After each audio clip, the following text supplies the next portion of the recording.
Welcome student. पहा, आधीच्या लेक्चरमध्ये आपण कनेक्टिव्ह टिश्यू मधला बोन कनेक्टिव्ह टिश्यू शिकलो. त्याच्या आधीचे लेक्चर आपण कनेक्टिव्ह टिश्यू शिकतो आहोत. कनेक्टिव्ह टिश्यू प्रॉपर आपण कंप्लीट केला. त्याच्यानंतर सपोर्टिव्ह कनेक्टिव्ह टिश्यू मध्ये सुद्धा आपण कार्टिलेज आणि बोनचा अभ्यास केला. आणि तिसरा जो कनेक्टिव्ह टिश्यूचा टाईप होता, ज्याला आपण लिक्विड कनेक्टिव्ह टिश्यू किंवा फ्लुइड कनेक्टिव्ह टिश्यू असं म्हणतो, की ज्याच्यामध्ये मॅट्रिक्स हे फ्लुइड फॉर्म मध्ये असतं, लिक्विड फॉर्म मध्ये असतं, तर तो फ्लुइड कनेक्टिव्ह टिश्यू जो आहे तर तो आपल्याला स्टडी करायचा 12th मध्ये. म्हणजे फ्लुइड कनेक्टिव्ह टिश्यूची फक्त एक्झाम्पल माहित असू द्या तुम्हाला. त्याची दोन एक्झाम्पल्स आहेत, एक म्हणजे ब्लड आणि दुसरा म्हणजे लिम्फ. तर ब्लड आणि लिम्फ ह्याची स्टडी आपण कुठे करणार आहोत? 12th सायन्स मध्ये करणार आहोत. त्यामुळे तो काही इथं आपण डिटेल शिकणार नाही. पण लिक्विड कनेक्टिव्ह टिश्यू कुठले? तर एक ब्लड आणि दुसरं लिम्फ. ठीक आहे. तर ही दोन नावं त्याच्यामध्ये लक्षात ठेवायची. आता आज आपण डायरेक्टली तिसऱ्या टिश्यू कडे जाणार आहोत. तिसरा टिश्यू म्हणजे पहिला इपिथेलियल टिश्यू कंप्लीट केला, दुसरा आपण कनेक्टिव्ह टिश्यू कंप्लीट केला आणि आजच्या लेक्चरला तिसरा कनेक्टिव्ह टिश्यू तिसरा टिश्यूचा टाईप आपण स्टडी करणार आहोत, की ज्याला आपण म्हणतो मस्क्युलर टिश्यू. बेसिक आपल्याला माहिती की टिश्यू हे 4 प्रकारचे: epithelial tissue, connective tissue, muscular tissue आणि नर्वस टिश्यू. पैकी इपिथेलियल टिश्यू आणि कनेक्टिव्ह टिश्यू कंप्लीट झाला. आजच्या लेक्चरला तिसरा टिश्यूचा टाईप स्टडी करायचा आहे, की ज्याला आपण म्हणतो muscular tissue. So today we start with the characters of muscular tissue. Now the characters. Now, as it is a tissue, we know that a tissue means that is a group of cells, means it is made up of group of cells, and those cells which are present in the muscular tissue, that cells are elongated cells and they are thin cells, and that elongated and thin cells, they are known as a muscle cell or muscle fiber. So the first characteristic is these cells are elongated cells. They are thin cells, and that elongated thin cells, they are known as a muscle cell, or they are also known as a muscle fiber. As it is made up of elongated cells, means like these cells. So this is a cell, and that elongated cell is known as a muscle cell, or as it is elongated, it is known as a muscle fiber also. Now the next characteristic is each muscle cell or muscle fiber, that muscle fiber get covered by muscle fiber or muscle cell get covered by outermost covering, and that outermost covering is known as a sarcolemma. Sarcolemma means suppose this is the cell, elongated muscle cell, and that elongated muscle cell get covered by the outermost covering, means this covering, which we know as a plasma membrane in other tissue. In case of muscle fiber or muscle tissue, that plasma membrane is nothing but the sarcolemma. So the plasma membrane of the muscle cell is known as a sarcolemma. Now, the third characteristic is, now that muscle cell or muscle fiber, this cell contains the cytoplasm, and the cytoplasm of muscle cell, cytoplasm of muscle cell is known as a sarcoplasm. Cytoplasm, as it is a cell, it contains the nucleus, it contains the cytoplasm, and the cytoplasm which is present in the muscle cell, that cytoplasm is known as a sarcoplasm. Now, the sarcoplasm, it contains one or many nuclei depending upon type. Now, next one is sarcoplasm of muscle cell. It contains one or many nuclei, and that is depend upon type of muscle fiber. So in case of smooth muscle fiber, that smooth muscle fiber contains only single nucleus. But in case of skeletal muscle fiber, many nuclei are present. So the characteristic of muscular tissue is it contains the sarcoplasm, and in that sarcoplasm it contains one nucleus or many nuclei, and that is totally depend upon the type of muscle fiber. Clear? लक्षात येते का पहा. Characteristic शिकायला आपण सुरुवात केली. काय characteristic सांगितल्या मी तुम्हाला. पहिला पॉइंट मी सांगितला की हा जर टिश्यू आहे तर तुम्हाला माहिती आहे की हा सेल्स पासून तयार झालाय. आता सेल म्हटलं की आपल्या डोळ्यासमोर ओव्हल शेपची किंवा राउंडेड सेल येते, तसं नाहीये, लक्षात घ्या. सेल ही अशा इलॉंगेटेड आकाराची पण असू शकते. मग मस्क्युलर टिश्यू जो आहे त्याच्यामध्ये जी सेल आहे ती इलॉंगेटेड सेल आहे, ती थिन असणारी सेल आहे आणि ती इलॉंगेटेड असल्यामुळं तिला काय म्हटलं जातं, मसल सेल म्हटलं जातं किंवा तिला मसल फायबर म्हटलं जातं. ठीक आहे. पुढचा मी पॉइंट काय सांगितला की ही जी इलॉंगेटेड मसल फायबर आहे ह्याला बाहेरच्या बाजूला प्लाझ्मा मेम्ब्रेन आहे जसा इतर सेलला आहे, आणि ह्याचा जो बाहेरच्या बाजूचा प्लाझ्मा मेम्ब्रेन आहे त्याला प्लाझ्मा मेम्ब्रेन न म्हणता त्याला म्हटलं जातं सार्कोलेमा. ठीक आहे. सार्कोलेमा म्हणजे मसल फायबरचा प्लाझ्मा मेम्ब्रेन. त्याच्या आतमध्ये मसल फायबर मध्ये काय आहे तर मसल फायबर मध्ये सायटोप्लाझम प्रेझेंट आहे, आणि हे जे सायटोप्लाझम मसल फायबर मध्ये प्रेझेंट आहे त्याला सायटोप्लाझम न म्हणता त्याला म्हटलं जातं सार्कोप्लाझम. ठीक. आता सार्कोप्लाझम मध्ये तुम्हाला काय दिसतंय तर मसल सेलचा अभ्यास करताना सार्कोप्लाझम मध्ये न्यूक्लियस दिसतं, पण मस्क्युलर टिश्यू मध्ये किंवा मसल फायबर मध्ये एक न्यूक्लियस प्रेझेंट असेल किंवा एकापेक्षा जास्त न्यूक्लियाई प्रेझेंट असतील, आणि ते कशावरती डिपेंड आहे तर कुठल्या टाईपचा तो मसल फायबर आहे ह्याच्यावरती ते डिपेंड असतं. पुढचा पॉइंट पहा. Now that sarcoplasm it contains the large number of threads inside the sarcoplasm, and that large number of threads which are present in the sarcoplasm that is known as a myofibrils. Large number of thread-like structure, and that is present in the sarcoplasm which we know as a myofibrils. म्हणजे पहा कसं असतं, ही जी sale आहे ह्या सेलमध्ये हे असं structure present असतं दोऱ्यासारखं, आणि हे जे स्ट्रक्चर याच्यामध्ये प्रेझेंट आहे ह्या स्ट्रक्चरला काय म्हणतात myofibril. So the muscle fibre or the sarcoplasm of muscle fiber, it contains large number of thread-like structure, and that thread-like structure is known as a myofibril, which is a contractile fibril. हे कसले फायब्रिल्स आहेत तर ते कॉन्ट्रॅक्टाईल फायब्रिल आहेत. त्यांच्याकडे contraction करण्याची ability आहे म्हणून त्याला कॉन्ट्रॅक्टाईल फायब्रिल असंही म्हटलं जातं. Now these myofibrils, they are made up of protein, actin and myosin. Next characteristic is myofibrils made up of protein, actin and myosin. हे जे ह्याच्यामध्ये हे थ्रेड लाईक स्ट्रक्चर तुम्हाला दिसतंय तर हे थ्रेड लाईक स्ट्रक्चर म्हणजे मायोफायब्रिल. ते कॉन्ट्रॅक्टाईल फायब्रिल्स आहेत, आणि असे हे कॉन्ट्रॅक्टाईल फायब्रिल कशापासून तयार झालेले आहेत तर त्याच्यामध्ये कॉन्ट्रॅक्टाईल प्रोटीन प्रेझेंट असतं की ज्या प्रोटीनचं नाव काय आहे ऍक्टिन आणि मायोसिन. ऍक्टिन आणि मायोसिन हे कॉन्ट्रॅक्टाईल प्रोटीन मायोफायब्रिल्स मध्ये प्रेझेंट असल्यामुळं मायोफायब्रिल्सला कॉन्ट्रॅक्टाईल फायब्रिल्स असं म्हटलं जातं. ठीक आहे. Next characteristic. On stimulation muscle fibre contract and decrease in the length, so called contractile tissue.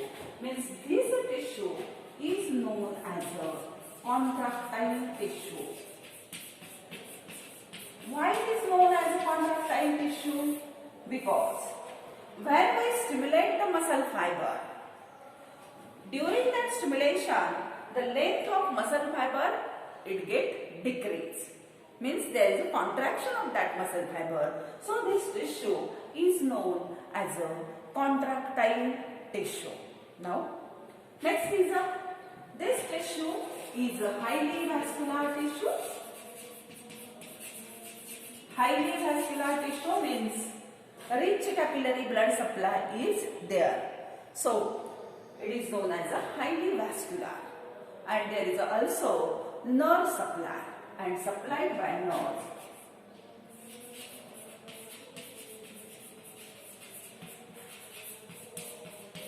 Also supplied by nerves.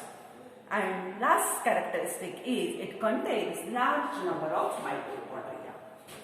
Large number of mitochondria. पहा, नेहमी कुठलाही टिश्यू स्टडी करत असताना आपण त्याचे कॅरेक्टर्स पहिल्यांदा शिकतो, बरोबर? मग पहिलं कॅरेक्टर काय सांगितलं? अवघड काय नाही मुलींना ह्याच्यामध्ये.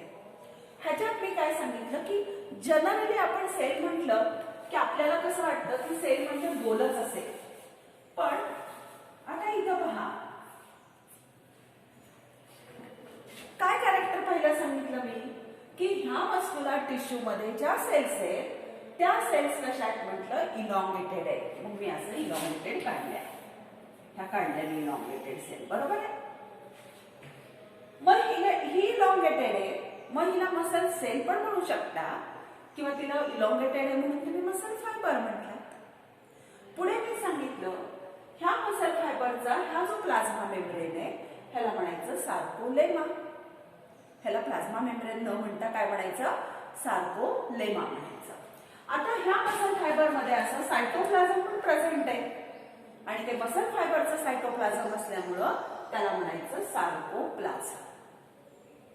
आता मसल फायबर मध्ये हा मसल फायबर घेतला तर एक न्यूक्लियस दिसतं आणि असा दुसरा मसल फायबर जर तुम्ही घेतला तर त्याच्यामध्ये असे मेनी न्यूक्लियाई तुम्हाला दिसतात. लक्षात येत आहे? म्हणून आपण वाक्य टाकलं की sarcoplasm contains one or many nuclei depending upon the type.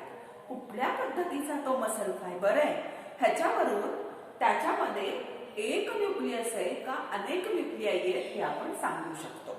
ठीक. पुढे मी काय सांगितलं की हा जो मसल फायबर आहे ह्या मसल फायबर मध्ये थ्रेड लाईक स्ट्रक्चर प्रेझेंट आहे.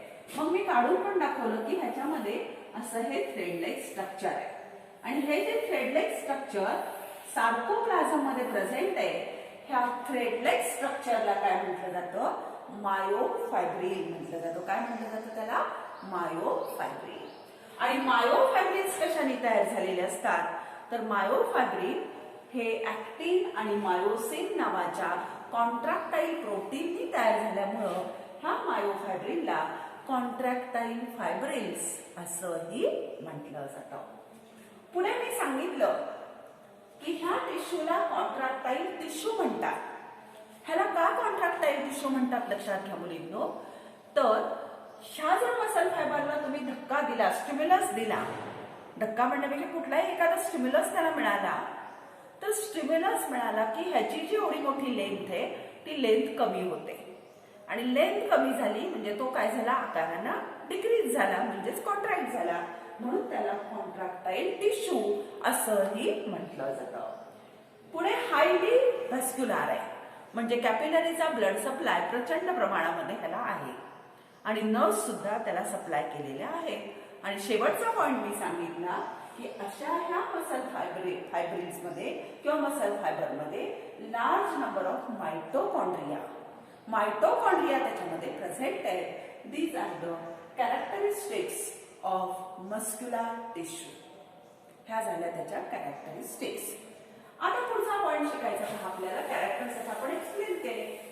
नेक्स्ट पॉइंट आता ह्या टिश्यूचे किती टाइप आहेत? So the types of muscular tissue. Muscular tissue, it is divided into the 3 types. हा जो मस्क्युलर टिश्यू आहे हा मस्क्युलर टिश्यू टाईप मध्ये डिवाइड झालेला आहे. कुठले 3 टाईप? तर पहिला टाईप घ्या. टाइप्स मॉडिफायर करीत आपण आधी. So the muscular tissue it is divided into the 3 types. First type is non as a smooth muscle. Second one is known as the skeletal muscle.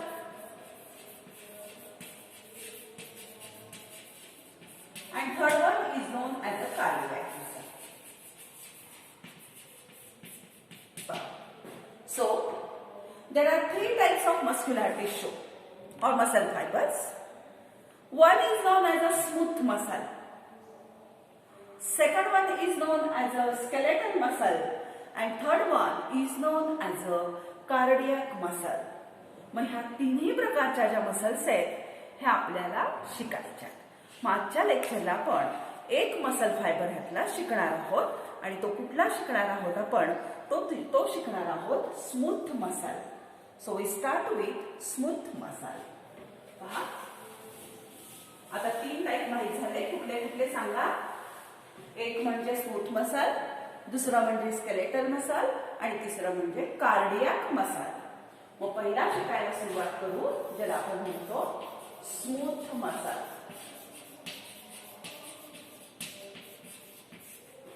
That smooth muscle is also known as non-striated muscle, or it is also known as involuntary muscle.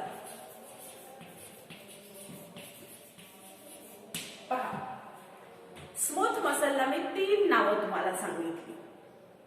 एक हिला smooth muscle म्हणतात म्हटलं, दुसरं सांगितलं non स्ट्रायटेड muscle म्हणतात. का म्हणतात हे मी शिकवताना सांगते.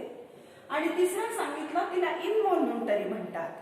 इनव्हॉल्युंटरी म्हणजे अनऐच्छिक, म्हणजे ती तुमच्या इच्छेने चालत नाही म्हणून तिला आपण इनव्हॉल्युंटरी म्हणतो. मग आता अशा मसल फायबर आपल्याला शिकायला सुरुवात करायची. पहा मी थोडीशी डायग्राम स्केच करते, तुम्ही लक्ष द्या त्या डायग्राम कडे. पहा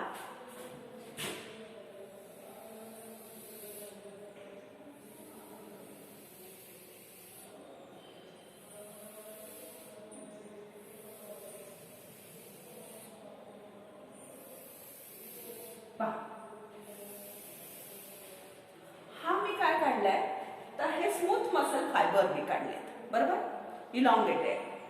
हा स्मूथ मसल फायबरच्या सेंट्रली प्रेझेंट असतं न्यूक्लियस. हे काढलेले न्यूक्लियस लेबल पण करू आपण त्याला न्यूक्लियस. ठीक. आता हा त्याचा आउटर मोस्ट लेयर आहे, मग त्याला काय म्हणायचं सांगा? Sarcolemma. That is non as what? Sarcolemma. ह्याच्यामध्ये सायटोप्लाझम आहे. काय म्हणायचं सायटोप्लाझमला? सार्कोप्लाझम. सार्कोप्लाझम. ठीक.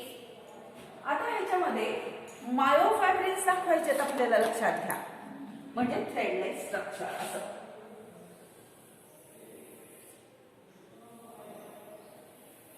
हे जे थ्रेडलेस स्ट्रक्चर मी सार्कोप्लाझम मध्ये दाखवतेय, ह्या स्ट्रक्चरला काय म्हणायचं? ह्या स्ट्रक्चरला म्हणायचं मायोफायब्रिल्स. काय म्हणायचं ह्याला? मायोफायब्रिल्स.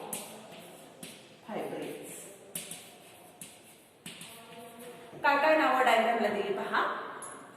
सेंट्रली न्यूक्लियस, आउटर मोस्ट कव्हरिंगला म्हटलं सार्कोलेमा, त्याच्यामध्ये सायटोप्लाझम आहे त्याला म्हटलं मी सार्कोप्लाझम. आणि हे थ्रेडलेग स्ट्रक्चर तुम्हाला दिसतंय, ह्या थ्रेडलेग स्ट्रक्चरला मी म्हणाले, काय म्हणाले त्याला मी? मायोफायब्रिल्स. आता स्मूथ मसल शिकायला सुरुवात करायची, तर त्या स्मूथ मसल मध्ये पहिला पॉइंट आपल्याला माहित पाहिजे, where that smooth muscles are located. So first is a location. First point is the location. So, smooth muscles, they are present in the wall of visceral organs and blood vessels. They are present in the wall of visceral organs and in the blood vessels. Visceral organ म्हणजे काय? General viscera of our body. तुमच्या बॉडीच्या आतील जे organs आहेत त्याला म्हणायचं visceral organs. मग मला एक सांगा, कुठला तरी विसेरल ऑर्गन तुमच्या इच्छेने काम करतोय का हो? फॉर एक्झाम्पल स्टमक घ्या, इंटेस्टाईन घ्या, बरोबर आहे की नाही, लिव्हर घ्या. हे कुठलेही ऑर्गन आपल्या इच्छेने काम करत नाहीत, कारण तिथे कोण प्रेझेंट आहे? तिथं स्मूथ मसल प्रेझेंट आहे आणि ते तुमच्या इच्छेने काम करत नाही, म्हणजे ते अनैच्छिक आहे. म्हणून स्मूथ मसलला म्हणतात इनव्हॉल्युंटरी मसल, अनैच्छिक मसल्स म्हणतात, स्नायू.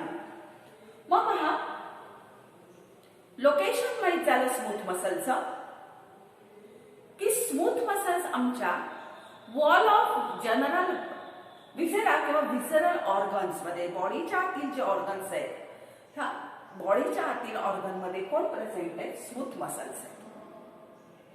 तसेच अजून ते कुठे प्रेझेंट आहेत? स्मूथ मसल्स अजून प्रेझेंट असतात ते तुमच्या ब्लड व्हेसल्स, रक्तवाहिन्या ज्या आहेत त्याच्यामध्ये सुद्धा स्मूथ मसल प्रेझेंट असतात आणि हे कोणीही आपल्या इच्छेने काम करत नाही, म्हणून याला म्हणतात इनव्हॉल्युंटरी.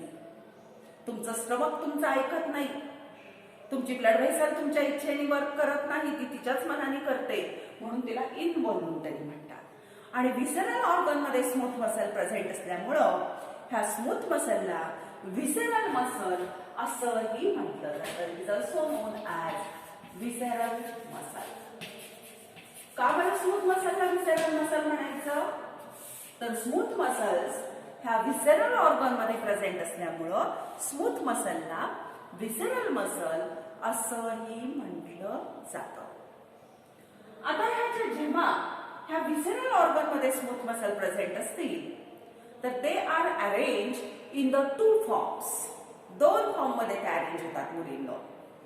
One, they are arrange lengthwise. They arrange lengthwise. And when their arrangement is lengthwise in the organ, that muscles are known as a longitudinal muscles. That is known as a longitudinal muscle. लक्षात येते का पहा? Visceral organ मध्ये smooth muscles present आहेत, बरोबर? Smooth muscles मी सांगितलं दोन पद्धतीने अरेंज होतात. एक अरेंजमेंट तुम्हाला सांगितली लॉन्जिट्युडिनली, म्हणजे लेंथवाइज अरेंज आहे. अशा जेव्हा लेंथवाइज अरेंज असतील तेव्हा त्याला म्हणतात लॉन्जिट्युडिनल मसल्स, कारण ते लेंथवाइज आहे. आणि दुसरी ह्याची अरेंजमेंट असतील, they are arrange in the or around circumference. They are arrange around circumference.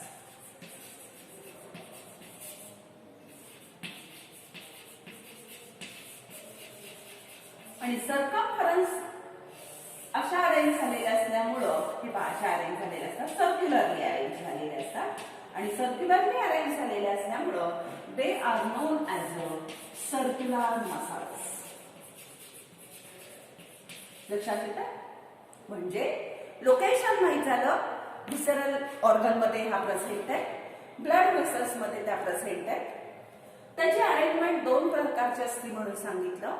ज्या वेळेला त्या लेंथवाइज अरेंज असतील त्यावेळेला त्याला म्हणायचं लॉन्जिट्युडिनल मसल्स, आणि ज्या वेळेला त्या सर्क्युलरली अरेंज झालेल्या असतील, अराउंड द सर्कम्फरन्स अरेंज झालेल्या असतील, तर त्यावेळेला त्याला म्हणायचं circular muscles. That is about the location.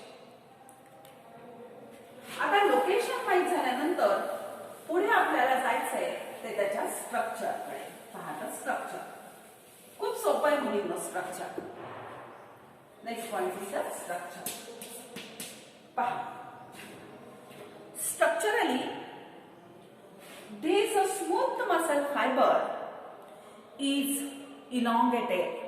First of all, that smooth muscle fiber, they are present in the form of sheets or leader.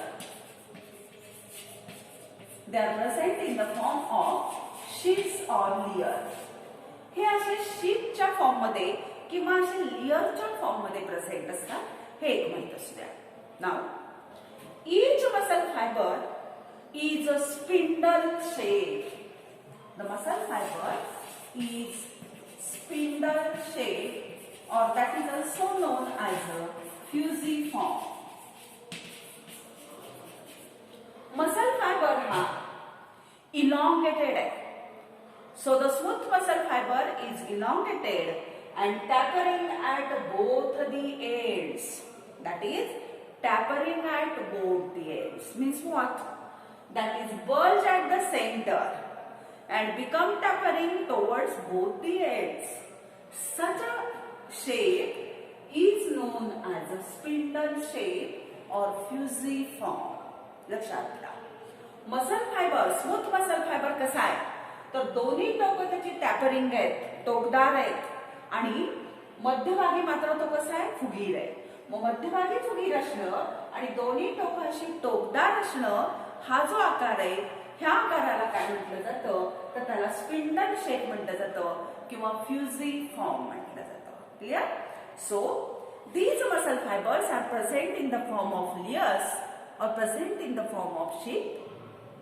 Second, these muscle fibers are elongated and tapering at both the ends means they are spindle shape or fusiform in a shape.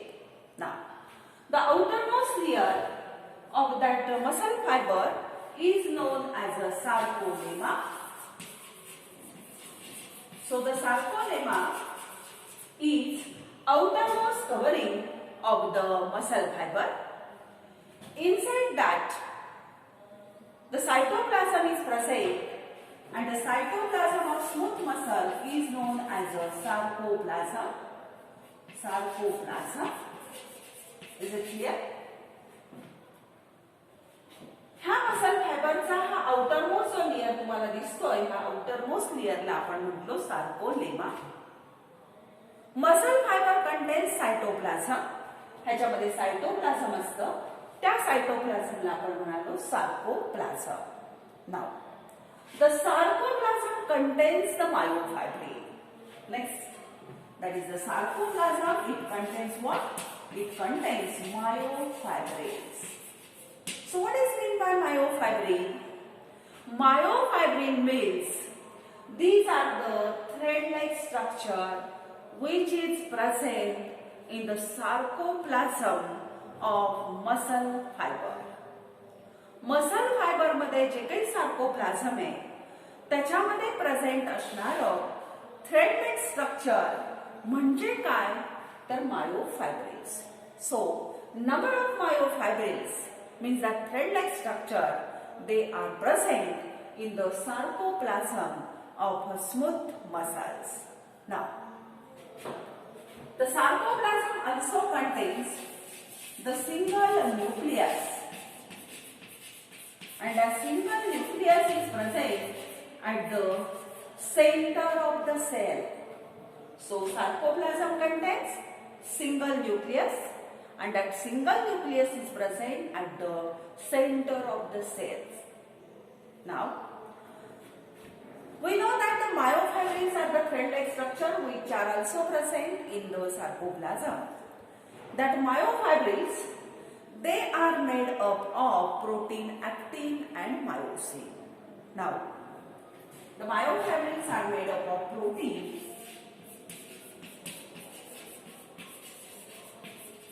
actin and myosin. Now, these smooth muscle myofibrils, they contain less myosin and more actin. They contain less myosin and more actin as compared to skeletal muscle. पुढची जी muscle आपण शिकणार आहोत skeletal muscle ह्याच्याशी जर तुम्ही compare केलं तर जे मायोफायब्रिल्स ह्या स्मूथ मसल मध्ये प्रेझेंट असतात त्याच्यामध्ये लेस मायोसिन असतं आणि मोर ऍक्टिन असतं. ठीक आहे, लक्षात आलं. आणि शेवटचा point striations are absent. Last point विचारला स्ट्रायेशन्स ऍब्सेंट.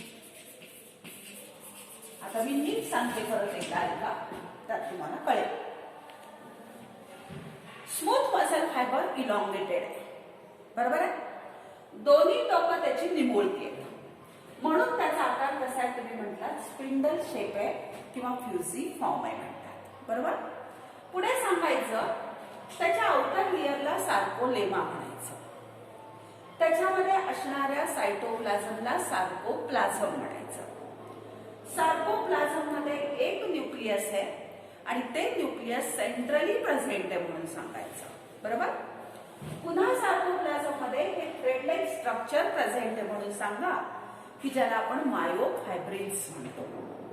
मायोफायब्रिल्स कशापासून तयार झालेले आहेत तर मायोफायब्रिल्स ऍक्टिन आणि मायोसिन नावाच्या प्रोटीन पासून तयार झालेले आहेत.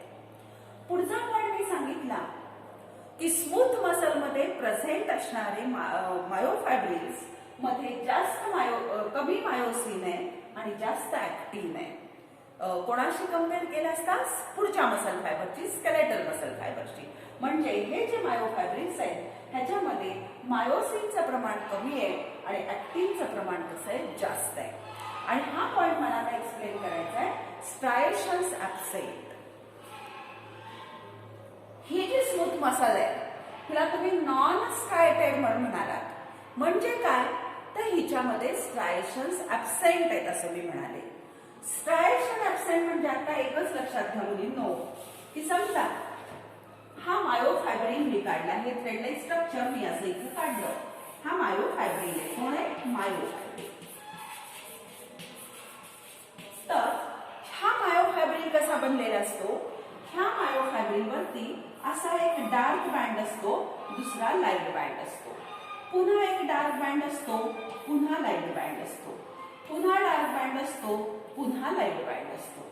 म्हणजे हा पोर्शन डार्क बँडचा, light band, dark band, light band असा हा मायोफायब्रिल असतो, बरोबर आहे. मग हा जो त्याच्यावरती हे अल्टरनेट डार्क आणि लाईट बँड्स आहेत ह्याला म्हणायचं striations. So striations means the dark and light bands which are present on the myofibril. मायोफायब्रिल वरती एक डार्क बँड आहे, एक लाईट बँड आहे, पुन्हा डार्क बँड आहे, पुन्हा लाईट बँड आहे. ह्याला म्हणायचं स्ट्रायेशन्स, बरोबर आहे. मग आता मी काय सांगितलंय की स्मूथ मसल फायबर मध्ये स्ट्रायेशन्स ऍब्सेंट आहे, म्हणजे ह्याच्यामध्ये मायोफायब्रिल्स प्रेझेंट आहे, पण ह्या मायोफायब्रिल वरती असे डार्क आणि लाईट बँड नाही, म्हणजे नुसताच असा मायोफायब्रिल आहे लक्षात. So in case of that myofibrils which are present in the smooth muscle fiber, that alternate dark and light bands they are absent. असे अल्टरनेट डार्क आणि लाईट बँड त्याच्यामध्ये नाही, म्हणून त्याला आपण स्ट्रायेशन्स ऍब्सेंट म्हणतो. आणि स्ट्रायेशन्स नसल्यामुळं ह्या टिश्यूला नॉन स्ट्रायटेड टिश्यू असंही म्हटलं जातं. Clear?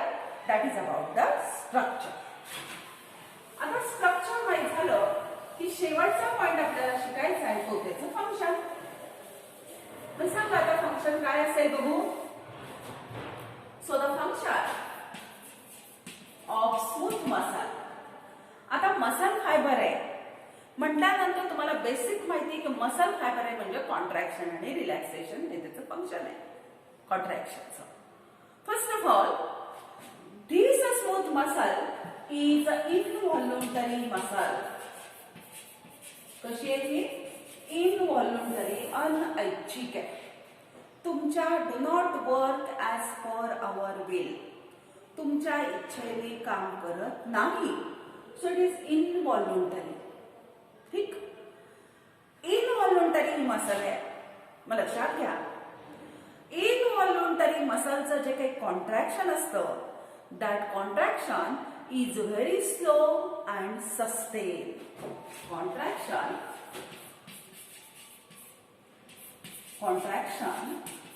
is slow and sustained. So slow and sustained म्हणजे काय तर आकुंचन पावताना ते लगेच असे आकुंचन पावत नाही, अतिशय स्लो पद्धतीनं ते आकुंचन करतात, बरोबर आहे. So contraction is slow and sustain. Sustain म्हणजे दीर्घकाळ चालतं. म्हणजे जर असं संथ पद्धतीनं कॉन्ट्रॅक्शन होत असेल तर त्याला लागणारा वेळ कसा असेल, जास्त असेल.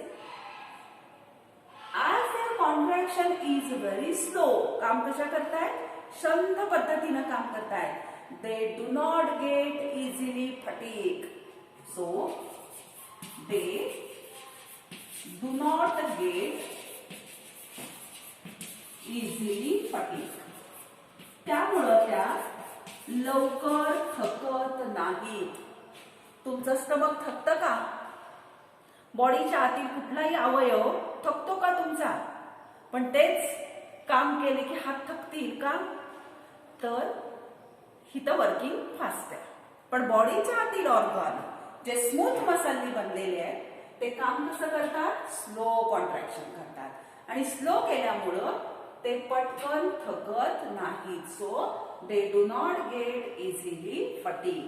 हे त्याचं काय झालं, हे त्याचं फंक्शन झालं.